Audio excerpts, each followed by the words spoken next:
Okay, this here is the Jeep Gladiator. This is nice. This is a custom Jeep Gladiator. And I believe the companies are up there on that QR code. It's kind of hard to see, but yeah. It has big tires. Those are some big tires. And then over here, I'm pretty sure if you play Forza, you probably know what this is.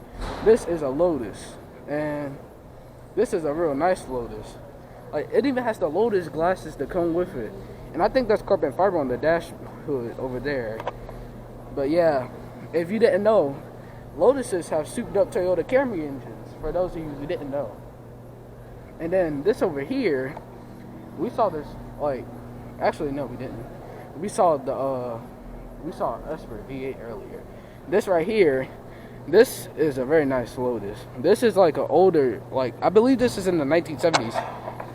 And Mario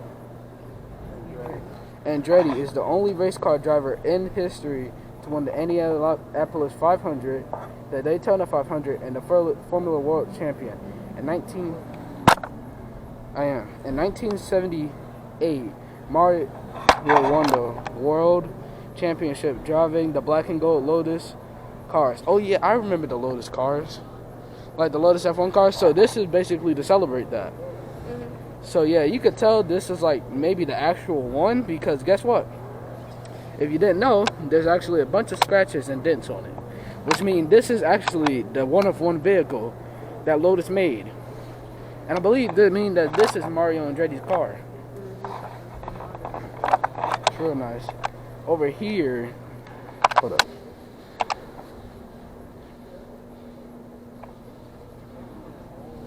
Over here, we have a custom. This is a custom 65, I believe so. It looks just like the one from Need for Speed. I believe, like the movie and all that. You got custom air filters on the I think those are filters. I'm not really sure. But yeah, I know that it's a V8 and it's definitely custom for sure. I know that that's custom. Because over here, it's the classic. One of the first, well, not really like the first one, but it's the first generation. It is recording. Oh, Steve Hayward. Yeah, Steve Hayward made this. But this over here is the first generation Mustang. It actually used to be a car that was made for women, if you didn't know that. It was a car made for women. It's real nice. And then that's when Shelby came in and he made his own versions, and he made them for guys. So the Shelby's are for the guys and the Mustangs are for the girls, if you didn't know that.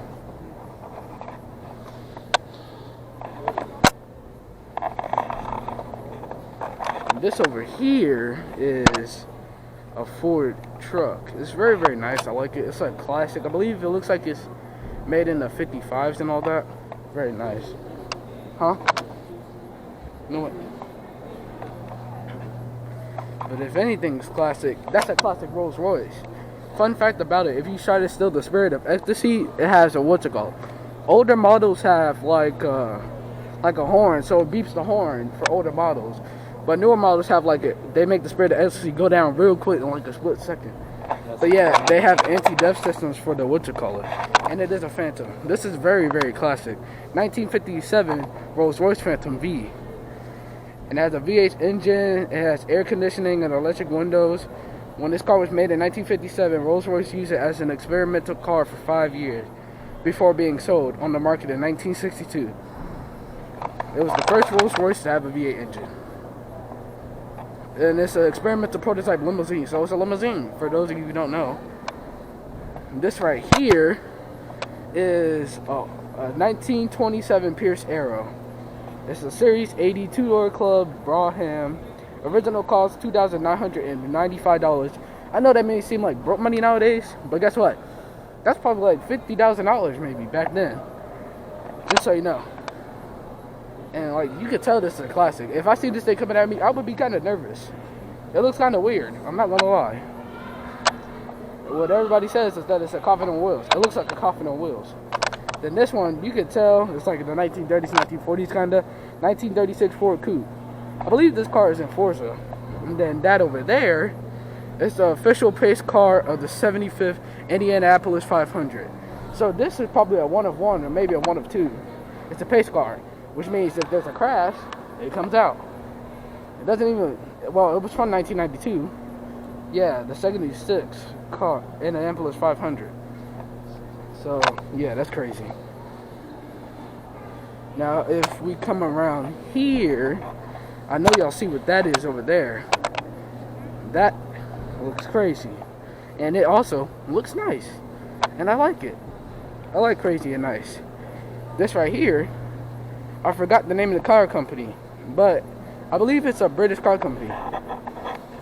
It has a V8 engine inside of it, and it has a manual. Look at that interior, though. That's a really nice interior. Looks kind of like the Plymouth Prowler, but I'm not sure if it's the Plymouth Prowler. But yeah, this is nice. This is real nice. Then that down there is the, you guys can't really see it, but it's the official pace car of the Indianapolis 500 mile race. And it was made on May 30th, 1969. This is the 53rd annual. That over there is the 76th annual, and this is the 53rd annual. So this one came a while before it. And now, if we come down here, this right here is a Corvette. But not just any Corvette. It's a 1966 Corvette. It's not, well, maybe it might be, but I'm pretty sure it doesn't look like a Stingray. It shows who the owner is down there, if you don't know. But yeah, this is real nice. You can tell it has the 1960 vibes for like the 1960 names. And then right here is a 1924 Lafayette Coupe. There used to be a company back in the day, and they're actually out of commission. I've never heard from them nowadays. Okay, now these cars are rare over here. You guys can't wait to see these. Well, I just want to say one thing. My name is Bond. James Bond. Yep, this is the Lotus Esprit from James Bond. And this is exactly how it was used in the movie, if you didn't know. Look at this car. It's very beautiful. Look at this car. And you see the motor right there? You see the motor right there? It's like the motor that they use, kind of. You see like the fins. It kind of reminds you of the car from GTA, kind of. Well, I mean, but that's what the car from GTA is based off of. Then this over here, now this is rare. This is the Jaguar, I believe it's the E-Type. Yes, the E-Type Roadster. It's a very, very classical car, and this is very expensive too. It's a rare. This is, and Meghan and Harry was in this car. This is the exact car that Meghan and Harry were in. When they got married. Yes. This is a 1 of 1. How many people can see this? Not that many. This is rare. This is really rare. If this were to be paid for, I'm pretty sure this is probably over 8 million. Probably like 8 million, like 9 million.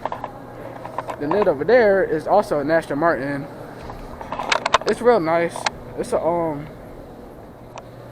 I believe it's like a DB9 or something, or a Vantage. Yeah, it's a DB7. Now, earlier Aston Martins, they were kind of ugly, but they're still cool. They were fast and cool, but they were still kind of a little bit judgmental on the looks.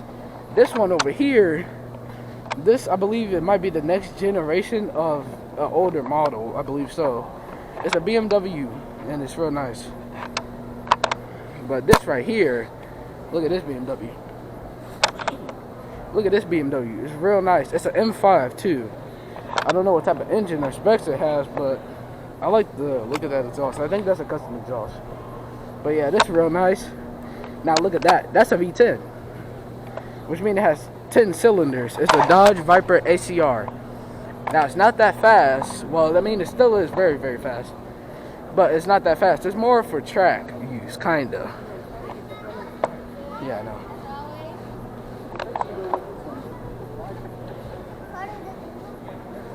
And now we're walking around, and boom, look at that. Look at that. That is beautiful right there. That is a Viper. It's ready to stay. 0 to wrapped around the pole in like 3.5 seconds. This is beautiful. Look at that. That's telling you it's about to bite. That's the logo right there. It's an ACR. Remember that. But this 1988 BMW E28 M5. It's an M5. And this right here, 2003 BMW Z8. It looks like a custom build because it looks more modern. For it to be in 2003, it looks like it was ahead of its time.